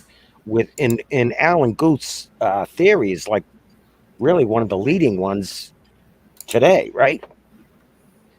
I mean, it's got the most predictions and all that, right? As far as I know. So that's kind of what you're looking at. I mean, we're talking about the size of the universe and all that, but in reality, if Alan Guth's theory is true, the universe is massively bigger than what you actually think. So, just want to put that out there. Yeah, and like you say, inflation is the most popular theory among cosmologists today. I like to point out that there are others, and that sometimes inflation is shown to be as factual, I should say, as vanilla Big Bang cosmology, where it's more like an add-on, and we're not entirely sure if we can add it on at this point. So it's I just want to maintain cautiousness in the claims we're making. I mean, is it anything, do you think, Andrew, that we will ever know? Yeah, I think we will. I don't know if we will ever mathematics. know. What's that, Andrew? I said I don't know if we will ever know. Well, my theory about that would be is we won't know in our lifetime, but I think in the future, the future is gravitational waves, but we have a long ways to go to improve our technology. Technology has to advance greatly to really make use of that, and that really won't happen probably in any of our lifetimes. Well, right, so, and that when I said we, I was referring to mankind. Like, and none of us here are ever going to be around when they figure it out. Right. But my point was, I think we will. We're certainly going to learn a lot more, but it's going to take a long time because the technology has to advance enough in order for us to go past the Big Bang. What I'm talking about is hopefully looking past the Big Bang. The technology has to advance enough, and in that area, gravitational waves, I think, is our best shot at that. And then, and it won't happen in our lifetime. You guys just reminded me of something I meant to ask of you guys yesterday. Has anybody seen the news that there's several outfits that have made some leaps and bounds recently in quantum computing? No, I haven't. I don't think so. All right. So yeah, just in the last few days, I saw some stories out there where they've been able to bring it down and put it in a chip, essentially. Right. And go ahead. Sorry. But here's my question: is that I thought of when I was reading these articles is if quantum computing becomes the wave of the future, the near future. Do you think that'll bring about the singularity that they talk about? Sounds like a good plot for a sci-fi film. Yeah. I mean, because that's like the things that like Dave was just talking about might happen. Really, the only that might happen once we hit that singularity they talk about hitting in. Right. My understanding with quantum computers is the only thing that it's going to be good for is computations, right? Yeah, it's only really good for some real specific use cases. Right, right. So I'm not sure what that'll do. To be honest, I couldn't tell you, but it's only going to be used for certain things.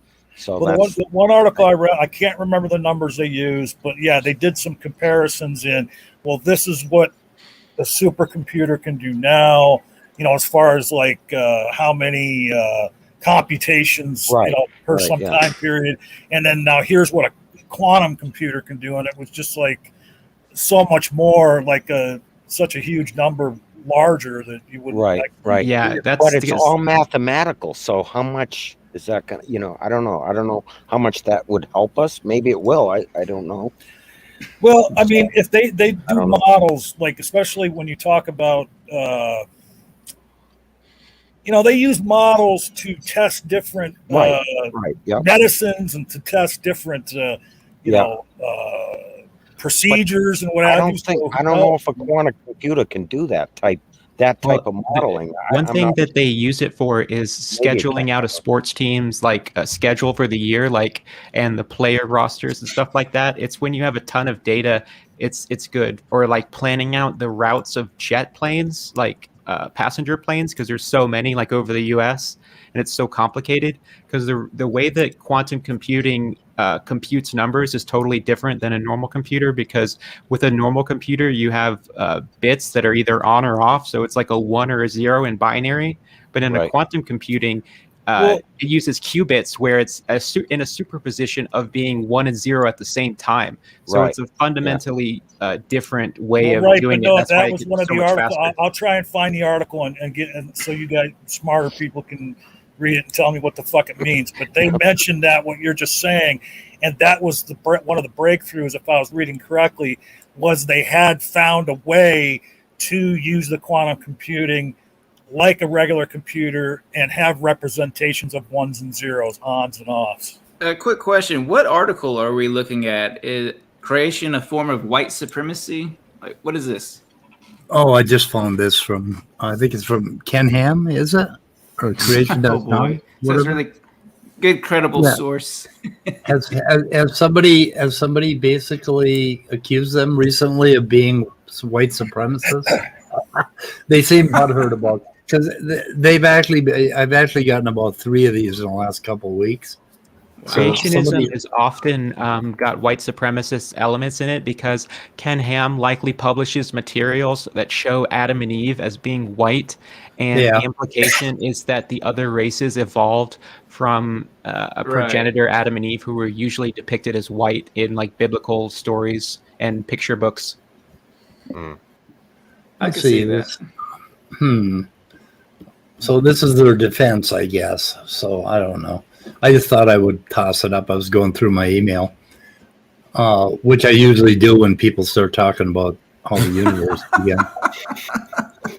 When people start talking about what? How the universe began. When people start boring him, he starts checking his emails. Let's see, sanctifying the racism of human evolution. Okay, now he's going to go off and make his case.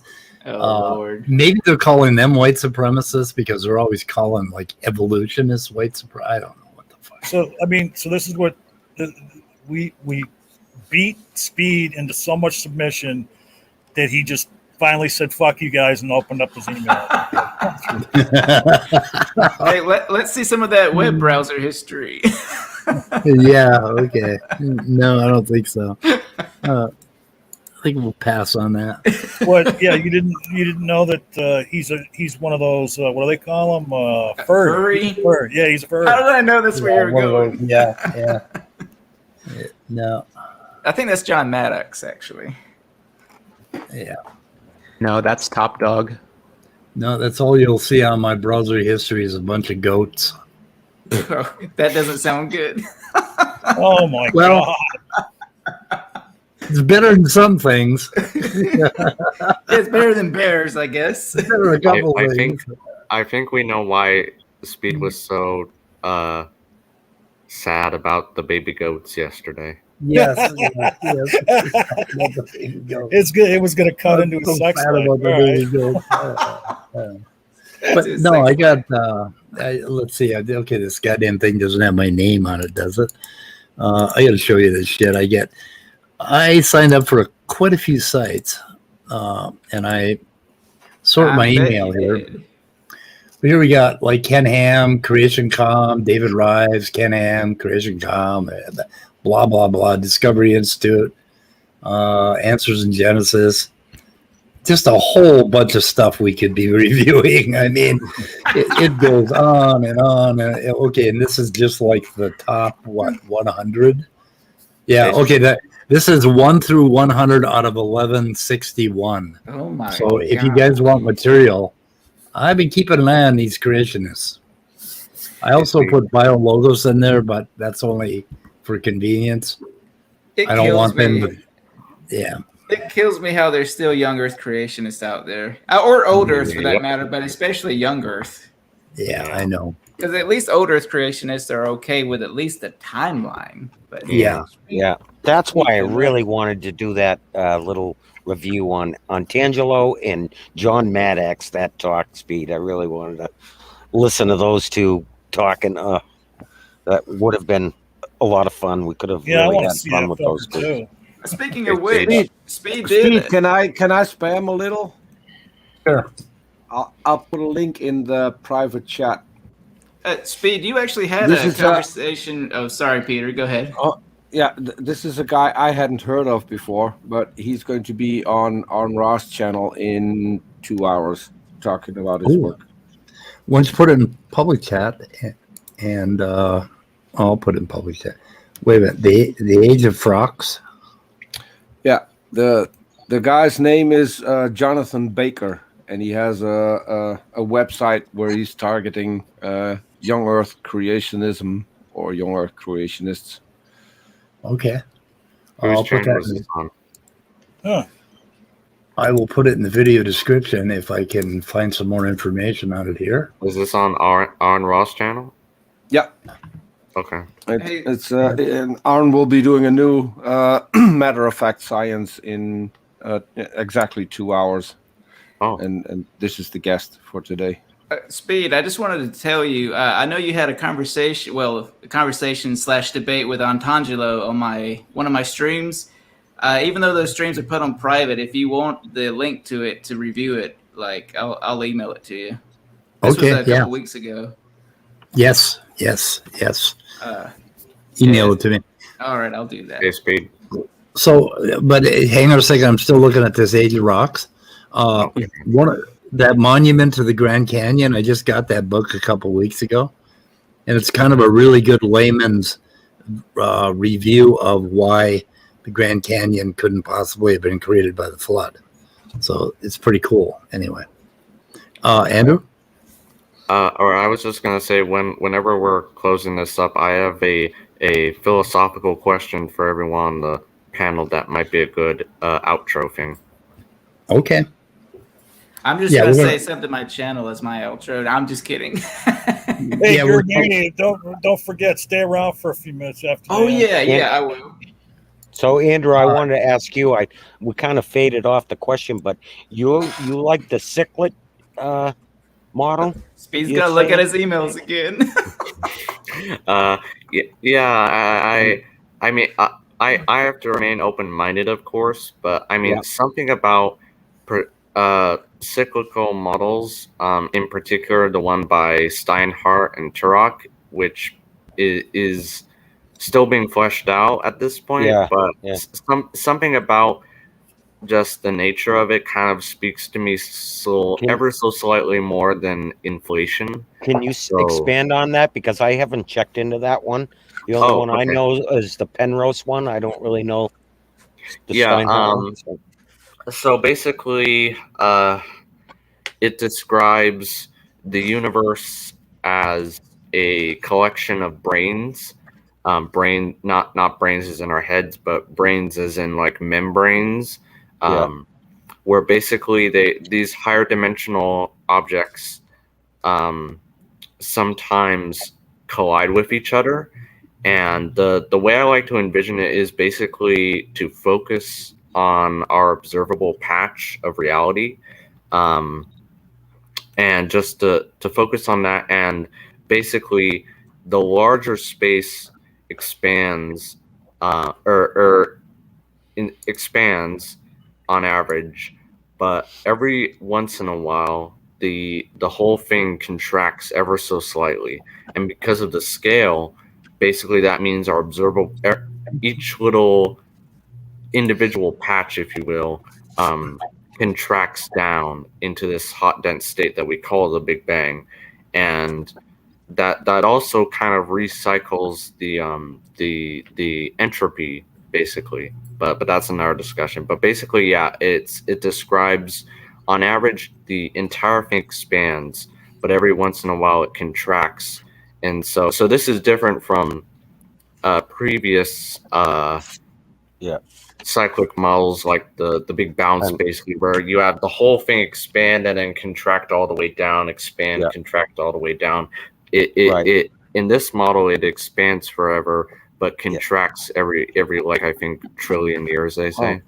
Interesting that you say that, because if you look at the universe and the structure of it now, it's kind of like membranes, and right, so that's kind of interesting.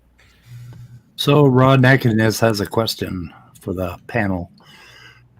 Hugh Ross said there's empirical evidence of more dimensions. The thing about dimensions is you gotta be really careful. Like when they're talking about string theory, I don't think they're quite talking about the kind of dimensions that we're used to. As far as we are aware, there are only 4 dimensions, but I'm not an expert by any means, but I think that's all we've discovered thus far. Yeah, well, that's all we can basically intuit is right. 4 dimensions. So, but as far as there being other spatial-like dimensions, I don't know. I've had some thoughts on that. As far as like they say they have to be folded up. Well, why? Maybe it's just that we're the kind of thing that we're in 4 dimensions, but we intuit 3 dimensions, and we intuit going through time. Right? It's because block time theory is true, and everything is all here at once. Why is it that we intuit this moving through time the way we do? And it could be just the kinds of things that we are, and so you see what I mean. So if there are other dimensions, the kinds of things we aren't even capable of getting our minds in any way around them, because we are not the kind of thing. Well, you're reminding me of a Star Trek episode. I can't remember which iteration of Star Trek it was, but they got stuck in a 2-dimensional universe or realm or whatever. Right. And the 2-dimensionals weren't aware that they were there because they couldn't perceive 3-dimensional things. Yeah. Is anybody aware of T.C. Myths? It was a book series back in the 50s or 60s or 40s, maybe. And then there was Flatland, a couple of weird little books that they had in our school library. Yeah, Flatlanders. Yeah, and there was T.C. Myths, and it was just I'll see if I can find this stuff. I just thought of this now. It's from when I was like in, I don't know, 7th grade, I found them. Yeah, like higher dimensions are not like intuitive, because like the 3rd dimension is at right angles to the 2nd dimension, and we live basically, we're 3-dimensional beings, but we see things in 2 dimensions. But these higher dimensions, it's hard to imagine what another dimension at right angles to our dimension would be, what that would look like. And that's why these higher dimensions are called compactified dimensions. So they're like, I don't know, folded up and on each other. Yeah, I was learning linear algebra, and then I decided to use analytic geometry to figure out what a four-dimensional triangle would look like when I was sitting in my hobby farm one summer. And it was really kind of a cool exercise because I could start to visualize what I would see of it passing through these, 3 dimensions and stuff. And you could do it with analytic geometry if you do it right. Us older fellows in the room know about the 5th dimension. The 5th dimension. Oh, wasn't that a band or I know about the 5th element. Yeah, me too. Yeah. But yeah, one thing about this. Oh, sorry. Go ahead. The 5th dimension, wasn't that like a bunch of?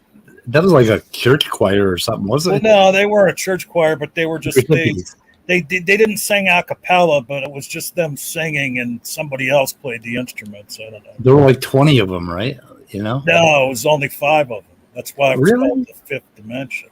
I thought there were more. What am I thinking of? I'm thinking of something else. Anyway, is it time to shoot it? We're going to shoot it in the head now. We are shooting it in the head. Yeah, for a second there, I thought you were going to try and break Gurmania's 9 hours. Hold on. I have some breaking news. In approximately 25 minutes, David P. Neff is going to have Dapper Dino and Jordan from Reason to Doubt, and I've seen him in debates and stuff, and he's really good, covering the topic Bad Atheist Arguments. Who, on whose channel? It's on David P. Neff's channel. Anyway, the link is in the side chat. Yep. So you might want to mosey over there after we shoot it in the head. Okay, we're going to shoot it in the head. But some other news in 25 minutes, I'm going to be having dinner with all your mamas. Oh, well, you better take a shovel to get mine, I guess. Well, I'm not above that. Leo's having and you a better debate. put your goats away. What? Leo's having a debate too. Yeah. Who? Tonight. Oh, where? What? When? Can't. Oh, Hovland, right? Yeah. No. Free. Neff. With who? Oh, Neff. Neff. Oh, God. Wow. Well, that's gonna be chalk up another win for Leo Filius. Yep. Well, I think I'm going to go listen to my paint dry instead of listen to Neff one. I hear you. It's quite a bit more boring than watching your paint dry, if you get my meaning. Okay, we got to shoot it in the head. So goodbye, cruel world. We're done. We out. Peace out. Bye. Yeah, goodbye. Peace.